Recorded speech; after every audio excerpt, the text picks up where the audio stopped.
오늘 하나님께서 주시는 말씀 구약성경 신명기 16장 9절부터 12절까지의 말씀입니다. 구약성경 287쪽 신명기 16장 9절부터 12절까지의 말씀입니다. 신명기 16장 9절부터 12절까지의 말씀, 우리 한 절씩 교독합니다. 7주를 셀지니 곡식에 낫을 대는 첫날부터 7주를 세워 내 하나님 여호와 앞에 7절절을 지키되 내 하나님 여호와께서 내게 복을 주신 대로 내 힘을 헤아려 자원하는 예물을 드리고 너와 내 자녀와 노비와 내 성중에 있는 레위인과 및 너희 중에 있는 객과 고아와 과부가 함께 내 하나님 여호와께서 자기의 이름을 두시려고 택하신 곳에서 내 하나님 여호와 앞에서 즐거워할지니라. 너는 애굽에서 종되었던 것을 기억하고 이 규례를 지켜 행할지니라. 아멘. 한 주간도 평안하셨습니까? 네, 요즘 많이 덥죠? 밤에 주무시는데도 더워서 잠자는 것조차 쉽지 않은 그러한 계절입니다. 그런 가운데도 하나님께서 우리에게 또한 피할 구름이 되어주시고 또 하나님께서 주시는 은혜가 또 한 주간 동안 있었던 것처럼 오늘 이 예배 자리에도 하나님께서 우리의 마음을 시원케 하시는 그런 은혜가 있을 줄 믿습니다. 그런 의미에서 오늘 하나님께서 또 말씀을 통해 우리에게 은혜 주실 것을 우리가 확신하고 소망하며 옆에 있는 분들에게 이렇게 축복하며 함께 인사하겠습니다. 우리 한번 이렇게 마주 보시면서 모든 것이 은혜입니다. 이렇게 축복합니다. 모든 것이 은혜입니다. 우리 앞뒤로도 모든 것이 은혜입니다. 네, 이렇게 인사합니다. 네, 감사합니다. 오늘 우리는 다 알고 있는 것처럼 맥주감사주일로 지키며 이 시간 예배를 드리고 있습니다. 매년 7월 첫째 주일은 우리가 특별히 기억하고 또 구별하면서 맥주감사주일로 지키는데요. 이 절기는 오늘 우리가 읽은 본문에서 나오는 77절 그 이스라엘의 절기에서부터 유래가 되었죠. 77절이란 말은 6월절이 끝나는 날부터 그렇게 시작해서 7주가 지나고 그 다음 날에 예물을 하나님께 드리며 지키는 절기에서 바로 붙여진 이름이 77절입니다. 한 주에 7날이 있어서 그렇게 7주가 되었다는 얘기죠. 이 절기는 이제 계속 지켜오다가 신약시대에 와서는 오순절이 됩니다. 이 77절은 미래 첫 열매를 하나님께 바치는 절기라는 그런 의미로 맥추절 또는 초실절이다 그렇게 불리기도 하죠. 무엇보다도 그런 어떤 유래와 그 이름에 앞서 중요한 게 이제 바로 의미인데 하나님께서 베풀어 주신 그런 추수의 풍성함을 감사하는 절기가 바로 77절 오늘 우리가 지키는 맥주 감사절입니다. 또 하나님이 나를 구원하셔서 이것으로 인해 내 삶의 주인이 되시고 내 삶의 왕이 되신 것을 인정하면서 그 한량없는 크신 은혜를 마음에 새기는 절기가 바로 맥주 감사절이죠. 오늘 본문에서는 하나님이 자기 백성들에게 이 절기를 어떻게 기억하여 지켜야 되는지 그 방법에 대해서 말씀을 하고 계십니다. 그 첫 번째는 자원하는 예물을 드리라 그렇게 말씀하고 있습니다. 자원하는 예물, 그 예물의 분량이 정해져 있지 않다는 거죠. 철저히 개인의 결정에 따라서 이와 같이 예물을 드리게 된다는 말입니다. 그런데요, 여기서 자원하는 마음은 적당히 대충 드려도 된다는 말은 아닙니다. 사실 모든 예물이나 헌금은 기본적으로요, 그 믿음을 따라서 자원해서 드리는 것이 바로 그 예물과 헌금의 의미이죠. 그런데 이 의미를 내 마음에서 그냥 결정하는 대로 드리면 된다는 그런 생각이 우리에게 있다는 것을 보게 됩니다. 우리는요, 우리 자신의 마음을 누구보다 잘 압니다. 내 마음은 내가 잘 안다고요. 그래서 내가 얼마나 셈이 빠른지 잘 알고 있습니다. 마음 한편으로는요, 이미 예물을 드려야지 헌금을 드리면 그 적정선을 내 스스로 그어놓은 지가 오래입니다. 그러니까 그 이상은 잘 드리지 않는 거죠. 늘 정해진 그 선을 따라서만 드리고 있는 겁니다. 우리가 가게에도 이렇게 가면요, 어떤 물건을 이렇게 삽니다. 그럼 내신 어떤 마음이 있습니까? 이게 가게 주인을 눈치를 살피면서 내가 굳이 말하지 않아도 괜히 좋은 인상을 보이는 거죠. 가게가 참 좋네요. 물건이 좋은 것 같아요. 다 왜 그렇습니까? 여러분들은 그렇게 살지 않은 것 같은데 저는 그럽니다. 조금이라도 이렇게 좀 그냥 이렇게 좀 더 가져가시죠. 이런 마음으로, 그런 마음이 어느 정도 있습니다. 그리고 제가 그런 것을 이제 볼 때 저는 이제까지 그런 사람을 한 번도 본 적이 없습니다. 어떤 사람이냐? 자기가 살려고 하는 것보다 그 물건값보다 더 많은 것을 줘서, 아니 내가 이만큼 가격 물건을 살려고 하는데 왜 이걸 더 많이 줍니까? 라고 막 그렇게 화내는 사람을 한 번도 본 적이 없죠. 무슨 말씀을 드리느냐? 입장을 한번 바꿔서 이렇게 보기 바랍니다. 내가 가게 주인이고 가게 주인이 이제 손님이 되는 거죠. 내가 더 줬다고 그래서 좋아하는 그 조금은요, 가게 주인에게는 그 조금이라 할지라도 그만큼의 희생이고요, 그만큼의 아픔이고 또한 봉사인 겁니다. 굳이 내주지 않아도, 굳이 그러지 않아도 되는데 그것을 더 드리는 거죠. 더 주는 겁니다. 솔직히 우리가 하나님께 예물을 드린다, 헌금을 드린다 할 때에는 내 몸에서 살점이 떨어져 나가는 듯한 그런 아픔이 실제 있어야 됩니다. 헌금을 드릴 때 아무 느낌이 없으면 안 된다는 거예요. 무슨 말이냐? 손이 떨려야 됩니다. 그런 경험을 잘 하지 못해서 무슨 말인지 모르시는 것 같은데 오늘 아침 또 일찍 기도해서 이해가 됩니다. 우리가 이와 같이 헌금과 예물을 드릴 때 마치 내 살점이 떨어져 나가는 듯한, 약간 마음 한켠에서는 좀 많이 드리는 거 아닌가 하는 그러한 마음, 손에 이 떨림이 있을 때에만 내 마음에 믿음이 그때 작동을 하게 된다는 거예요. 내 마음의 중심에, 내 육심의 그 결정은 이게 아깝다는 겁니다. 즉 아깝지 않을 정도로 드리면 아무런 느낌이 없다는 거예요. 믿음도 거기서는 작동을 안 한다는 겁니다. 그냥 형식적으로, 습관적으로 내가 정해놓은 적정성만큼만 드리기 때문에 그런 일이 있는 거죠. 그런데 그러한 순간 이와 같이 우리가 내 살점이 떨어져 나가고 마음 한켠에 약간의 불편함이 있는 그 순간 믿음이 작동한다고 말씀을 드렸는데요, 동시에 이성은, 내 생각은 아니라고 하지만 믿음은 이게 맞다고 하는 겁니다. 이게 바로 자원하는 마음, 하나님께 드리는 내 마음의 자세라고 믿음이 내 안에서 이야기를 한다는 것이죠. 그게 바로 하나님께 풍성이 넘치도록 드리는 겁니다. 딱 그만큼만, 입구가 목이 찰 정도로만 아주 정확하게 탁 잘라서 드리는 것이 아니라 넘치고 풍성하도록. 우리도 무언가를 부을 때 그것이 넘치면 순간 뭐예요? 아깝다, 흘려버렸다, 넘쳐버렸네. 바로 우리도 그렇게 말을 하곤 하죠. 그게 오늘 10절에 나오는 믿음으로 내 힘을 헤아려 드린다는 그러한 말씀입니다. 떼어줄 것 떼어주고 만다는 그러한 심정으로 우리가 하나님께 예물을 드려서는, 헌금을 드려서는 안 된다는 거예요. 그거는 절대로 그냥 내 마음에 정해놓은 선을 따라서 드린 거지, 그 마음에 자원하는 마음으로 기쁨과 즐거움으로 드리지 못한다는 겁니다.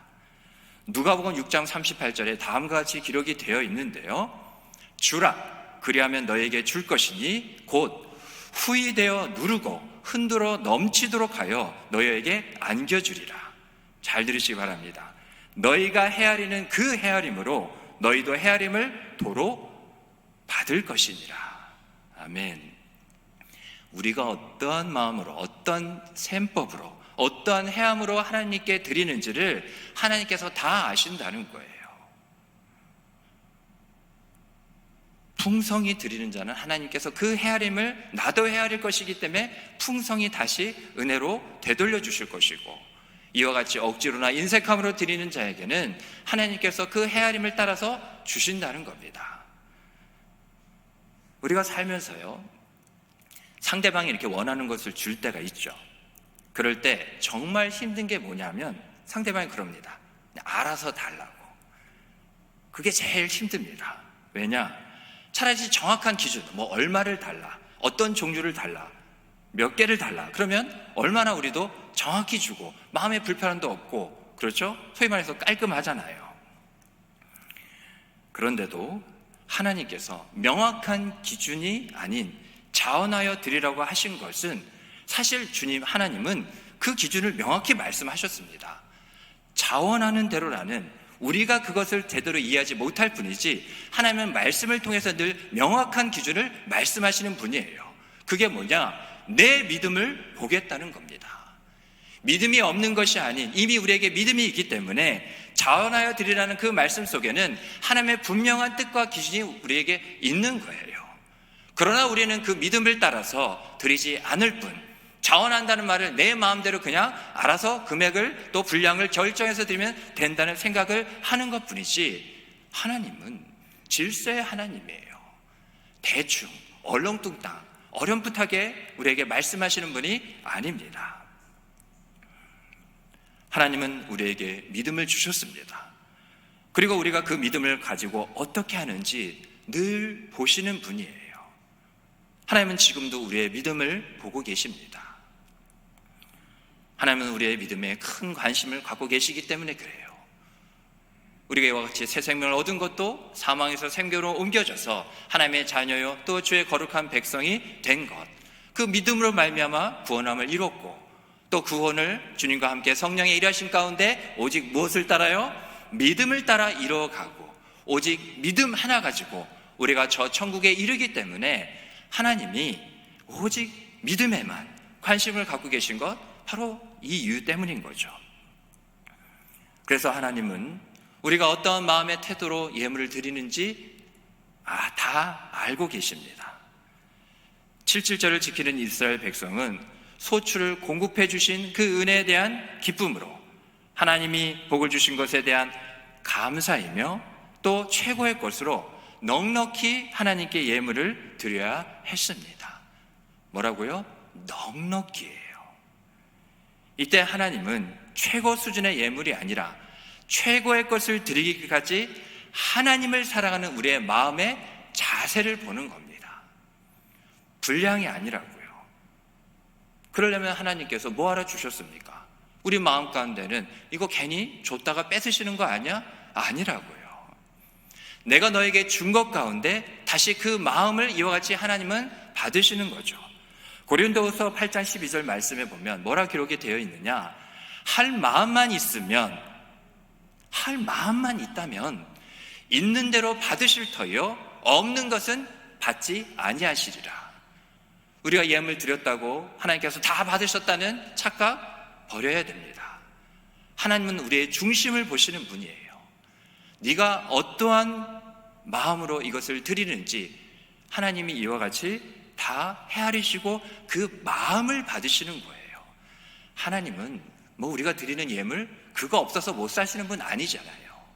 하나님은 만물의 그 충만하심이 바로 하나님이시잖아요. 또 고린도후서 9장 7절은 다음과 같이 이야기하고 있습니다.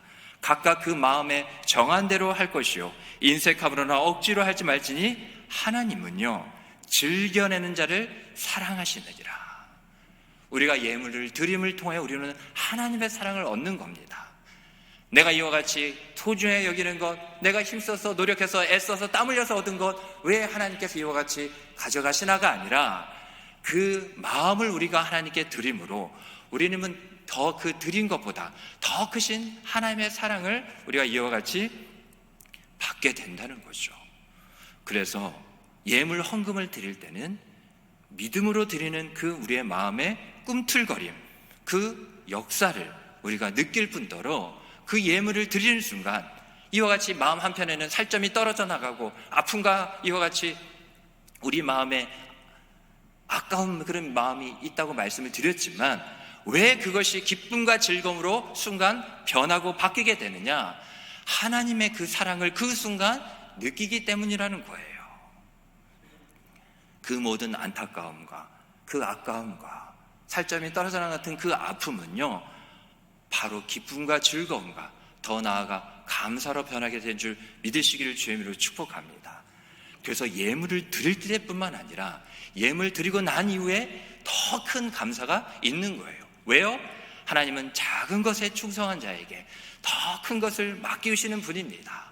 처음에 우리가 예물을 드린 그 감사가 더 큰 하나님을 향한 감사로 변하게 하시는 그 은혜, 그 사랑을 또한 더 주시고자 이와 같이 하나님께서 그 예물과 헌금 자원에서 드리라는 것이죠.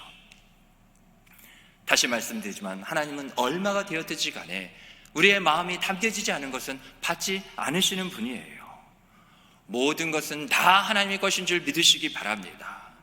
내 힘과 노력으로 이 모든 것을 다 이룬 것 같아도요, 전능하고 살아계신 그 하나님께서 그 은혜, 내게 소유가 되기까지, 이 만족함과 그 공급함을 얻기까지 하나님께서 그 하나하나 모든 길을 다 허락하시고 여셨기에 가능한 일이었다고요. 요즘 매스컴에서 전하는 것 이상으로 우리가 얼마나 삶이 힘든 것을 느끼게 됩니다. 경제적으로 어떤 분들은 IMF보다 더 힘든 것을 체감하면서 느낀다라는 그러한 말을 또 듣기도 합니다. 물가가 치솟고 또 이와 같이 늘어나는 그런 가계 부채며 여러 그런 경제 지표들이 마이너스다, 좋지 않다, 상승 곡선을 보일 기미가 보이지 않는다, 이러한 전망들과 이러한 이야기를 또한 우리가 듣게 되죠. 여기에는 분명 어찌 보면 마지막 때가 가까울수록 성경이 기록한 대로 우리가 하나님을 사랑하기보다 돈을 더 사랑하기 때문이라는 그런 이유도 없지 않아 있을 겁니다. 하지만 이와 같은 우리의 부족함, 우리의 연약함, 우리의 불의함, 이 모든 것이 결국 뭡니까?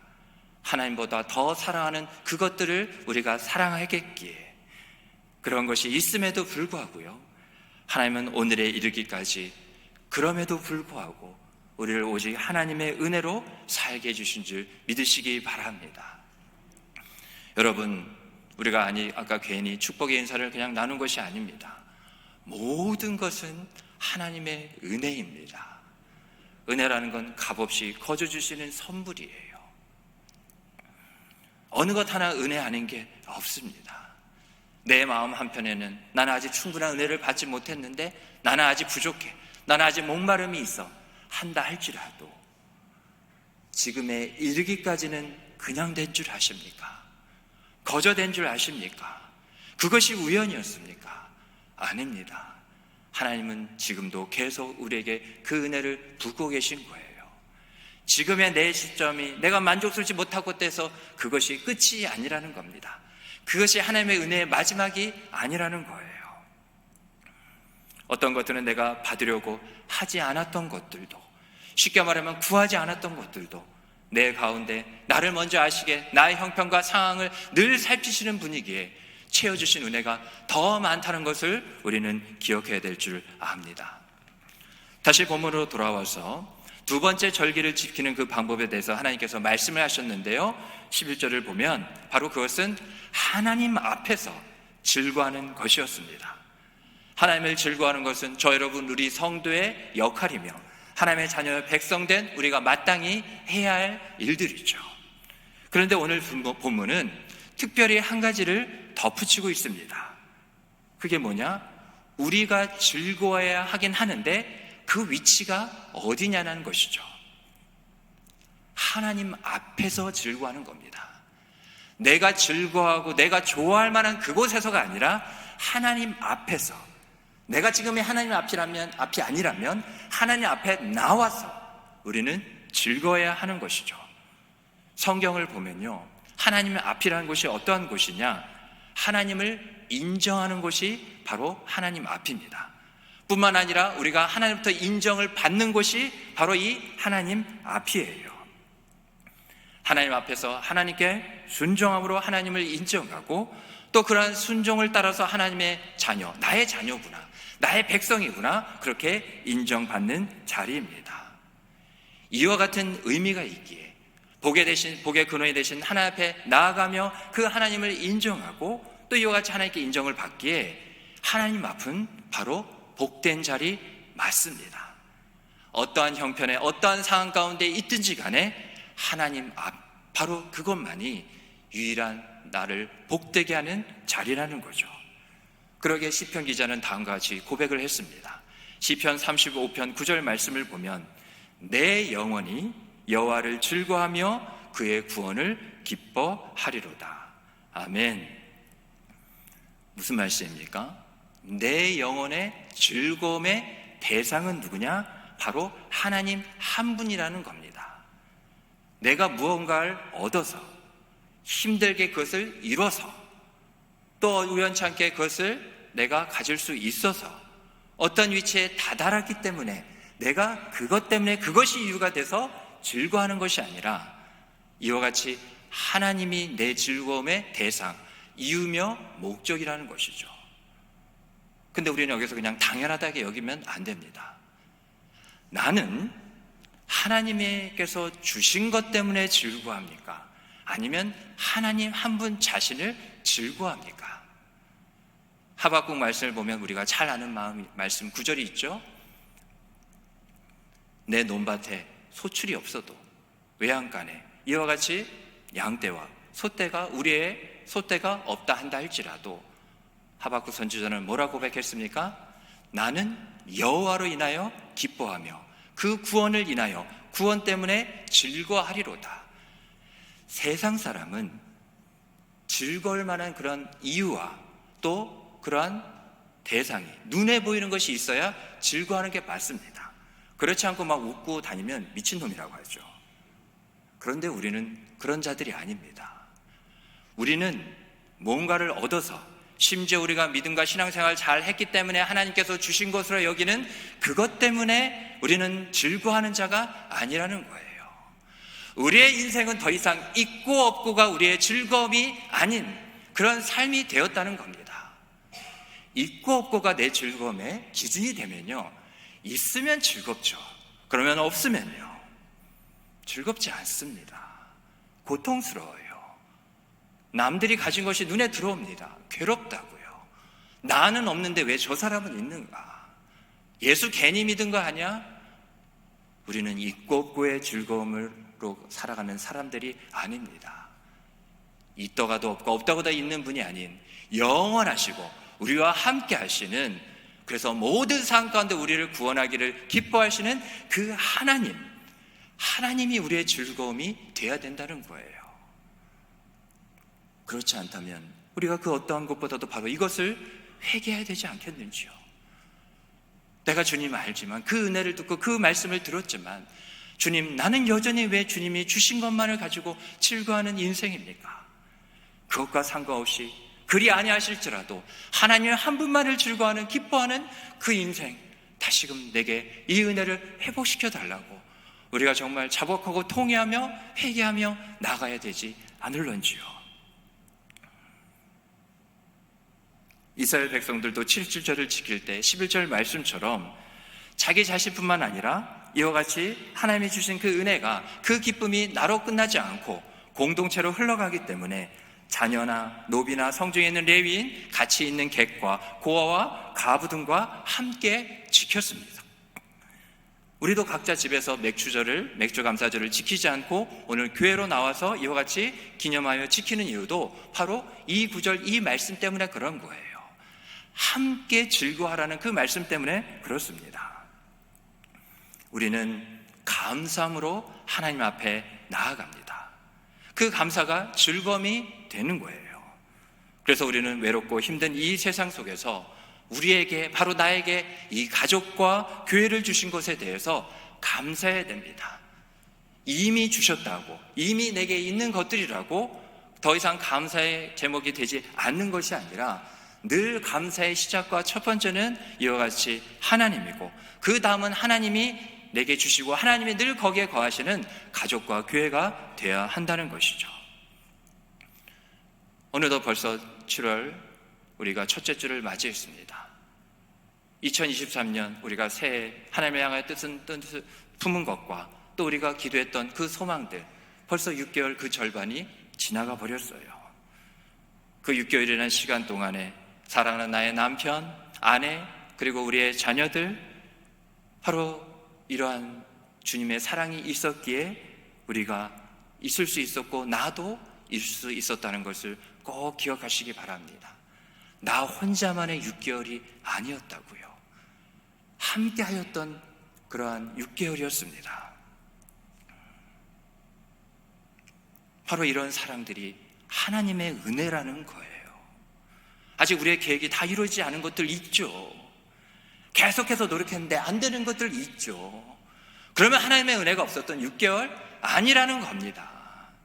하나님의 사랑이 있었기에, 그 사랑이 가족과 교회를 통하여서 6개월 동안 함께 하였기에 그 은혜로 족하다는 거예요. 에베네셀이란 말 잘 아시죠?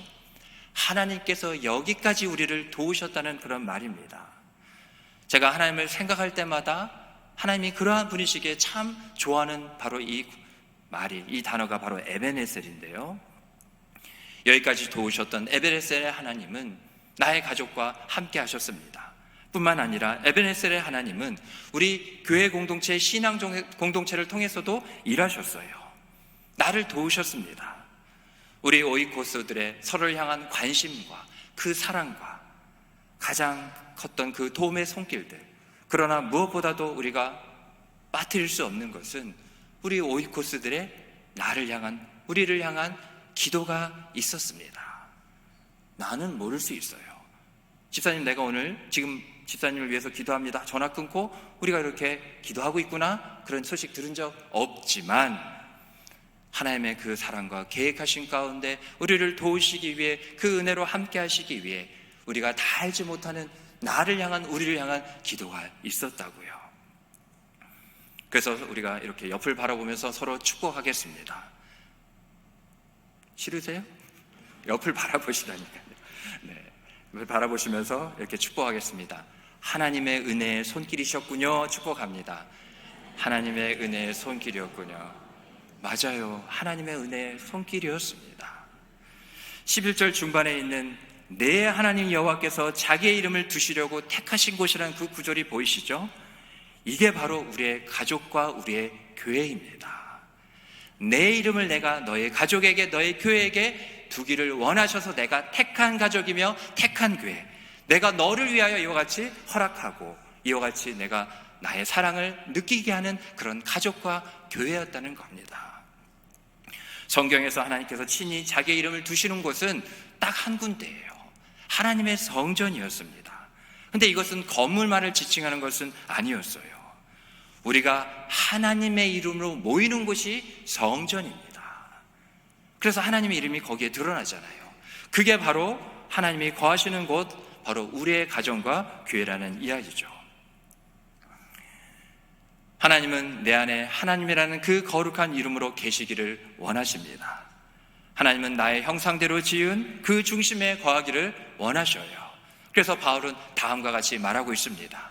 에베소서 2장 21절로 22절 말씀에 보면 그의 안에서, 그는 바로 우리 주님이시죠.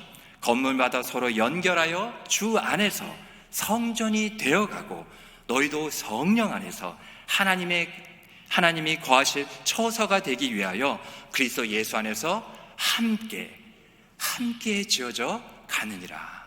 아멘. 주 예수님이 우리 안에 가족 안에서, 우리의 교회 안에서 서로 이와 같이 우리가 함께 하나님이 거하실, 나의 아버지가 거하실 처소가 되기까지 주님께서 우리와 함께 하신 거죠. 다른 곳이 아닌 바로 우리를 친히 하나님이 거하실 처소로 삼으신 것을 감사하시기 바랍니다. 내가 아닐 수도 있었다는 얘기예요. 그러나 많고 많은 그 가운데 내 안에, 내 중심에 하나님이 거하기를 기뻐하시고 이것을 정하셨다는 겁니다. 이를 위해 예수를 보내셨다는 거예요. 그것을 예비하셨다는 말씀입니다.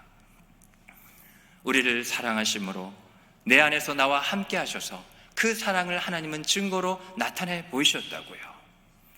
사랑하는 바늘제일의 가족 여러분, 세상 사람들이요, 어떻게 살아가든지 간에 우리는 이 말씀처럼 살아가는 자들입니다.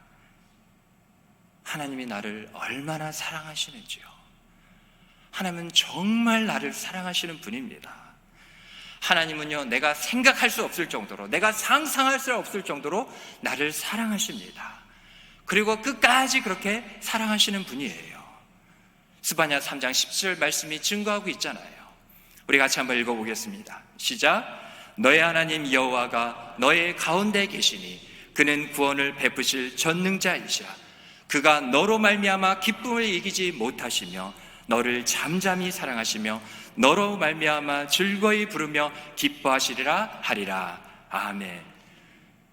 우리 다시 한번 이 구절을 읽어볼 때는 너라는 말을 지난 6개월을 돌아보면서 그 에베네셀 하나님을 생각하면서 너를 나로 바꿔서 다시 한번 우리가 고백해 보겠습니다. 시작. 나의 하나님 여호와가 나의 가운데 계시니 그는 구원을 베푸실 전능자이시라. 그가 나로 말미암아 기쁨을 이기지 못하시며 나를 잠잠히 사랑하시며 나로 말미암아 즐거이 부르며 기뻐하시리라 하리라. 아멘. 하나님은 지난 6개월 동안 어디 다른 데 있지 않으셨어요. 내 삶의 중심에, 내가 기뻐하는 그 중심뿐만 아니라 내가 슬퍼하고 괴로워하고 눈물 짓고 아파하고 탄식하는 그 고통의 중심에도 나의 주님은 나와 함께 하셨습니다. 내가 이와 같이 하나님과 함께 하신 그것을 느낄 수 있었던 것, 또 하나님이 그렇게 하셨던 이유는 오직 한 가지였습니다. 우리가 방금 본 스바냐 말씀처럼요, 하나님은 나만 생각하면 그게 그렇게 좋다는 거예요. 내가 너무나 기쁘고 좋아서 그것을 견디고 그것을 억누를 수가 없다고 말씀하시는 분이 하나님이시라는 겁니다. 뿐만 아니라 내가 다 느끼지 못한다 할지라도 하나님이 나를 멀리 하시는 거 아니야? 하나님이 나를 덜 사랑하시는 거 아니야? 예전보다 왜 이래? 그런 마음이 든다 할지라도 하나님은 일일이 다, 하나님은 그렇게 하실 필요는 없지만 변명하지 않으시고 나를 말없이 사랑하시면서 또한 너무 좋아서 기쁨으로 노래를 부르시는 이분이 바로 하나님이십니다. 하나님은 우리 모두를 그렇게 사랑하셔요. 그래서 우리도 이렇게 하나님을 사랑해보면 어떨까요? 내게 주신 사람들이 있죠. 우리의 가족, 우리의 오이코스, 우리의 직장 동료, 우리의 이웃들이 우리 주변에 있습니다. 특별히 요즘 많이 힘들어하는 그런 분들과 함께 식사 한번 해보세요. 그리고 또 그들에게 전화나 메시지도 한번 전해보세요. 고마웠다고, 감사했다고, 다른 뭐가 아니라 나와 함께 해서 고맙고 감사했다고 말이죠. 그리고 요즘 모바일 상품권 같은 것도 많잖아요. 왜 내가 언제부터 그렇게 인색해졌나요? 내가 언제부터 그렇게 나의 사랑이 사라져버렸나요? 이야기 하나를 이제 하고 마치도록 하겠습니다. 제 아들 이야기인데요. 제 아들 막내 이름이 이제 서원입니다. 이제 올해 10살이 되었는데 초등학교 갓 들어갔을 때 그때 일이었던 것 같아요. 이제 우리 아들이랑 서원이랑 이렇게 길을 건너기 위해서 횡단보도 앞에 이렇게 서 있었습니다. 모든 그런 건널목 횡단보도 앞에 있는 것은 아닌데 어떤 횡단보도를 보면 거기에 이렇게 기둥들이 있어요. 그 기둥이 뭐냐 하면 차가 갑자기 인도로 들어와서 그런 행인들을 이렇게 아프고 힘들지 않게 하기 위해서 그렇게 기둥이 세워져 있었습니다. 서원이가 제가 이렇게 물었어요. 아빠, 나 이 기둥 한번 올라가 봐도 돼요? 여기 올라가고 싶어? 네, 올라가고 싶어요. 무섭지 않겠어? 아니요, 그래도 한번 올라가 볼래요. 그래, 아빠가 잡아줄 테니까 그럼 한번 올라가 봐. 우리 아들이 그 기둥에 올라갔습니다. 그런데 그 기둥 위가 이렇게 동그랗게 생겼는데 어른 손바닥만한 하거든요. 아이들조차도 거기에 두 발로 서 있기가 쉽지가 않습니다. 올라가자마자 기우뚱기우뚱 거렸고 또 자기 생각보다 높았나 봐요. 그랬더니 무릎을 굽히면서 주저앉으면서 아빠 저 내려주세요, 너무 무서워요 하는 거였어요. 그래서 내려줬죠. 근데 1분도 안 돼서 아빠 나 다시 한 번만 여기 올려줘봐요. 올라갈 수 있을 것 같아요. 무섭지 않겠어? 네, 한 번만 더 올려줘 보세요. 그래서 제가 올려줬죠. 그랬더니 이번에는 손을 쫙 펴면서 기우뚱거리면서 넘어질까 말까 하면은 그 스릴을 오히려 즐거워하면서 애가 기둥에서 웃고 있더라고요. 서원아, 안 무서워? 네, 무섭지 않아요. 왜 안 무서워? 아까는 무섭다고 했잖아. 지금은 아빠가 이렇게 있잖아요. 아빠가 나를 이렇게 붙잡고 있는데 뭐가 무서워요? 사실 저는 처음부터 붙잡고 있었어요. 그런데 우리 아들 서원이는 그게 생각이 났던 거예요. 처음에는 눈에 보이는 것 때문에 떨어질까 봐 너무 무서워서 아빠가 그거 잡고 있다는 것을 느끼지 못했는데, 내려오자마자 아빠가 잡고 있었다는 것, 또 제가 내려줬을 거 아니에요? 그 손길을 느꼈던 거죠. 그러니까 다시 올라오고 싶었던 겁니다. 이제 무섭지 않았던 거죠. 그때 하나님이 생각이 났습니다. 맞아, 하나님은 날 지금도 이렇게 붙잡고 계셔. 내가 무서운 것 때문에 그걸 느끼지 못할 뿐이었어. 하나님은 한 번도 나를 떠나지 않고 한 번도 내 몸에서 그 손길을, 그 사랑을 떼어놓으신 적이 없잖아. 저는 이렇게 자녀를 키우면서 하나님께서 나를 얼마나 사랑하시는지를 제 자녀를 통해서 많이 느끼곤 합니다. 제가 지난 주간 한 주간 이렇게 묵상하면서 어떤 책에서 글을 읽었는데요, 우리 부모가 우리의 자녀들을 용서하는 게 아니랍니다. 오히려 우리의 자녀가 우리 아이들이 우리 부모를 용서한대요. 무슨 말이냐? 우리가 그렇게 화를 내고 우리의 분을 참지 못해서 우리가 소리를 질러도 아이는 그 다음날이 되면 언제 그랬는지 웃으면서 안녕히 주무셨어요 하고 인사하는 거죠. 하나님이 우리를 이와 같이 용서하셨습니다. 그리고 그 사랑으로 우리와 함께하고 계심을 믿으시기 바랍니다. 지난 6개월 동안 우리는 너무 하나님 앞에 부족했어요. 너무 형편했습니다. 순종보다는 불순종의 가지수가 더 많았습니다. 하나님은 그게 상관이 없대요. 내가 너를 사랑한대요. 우리는 오늘 그것을 은혜라는 이름으로밖에 부를 수 없는 거죠.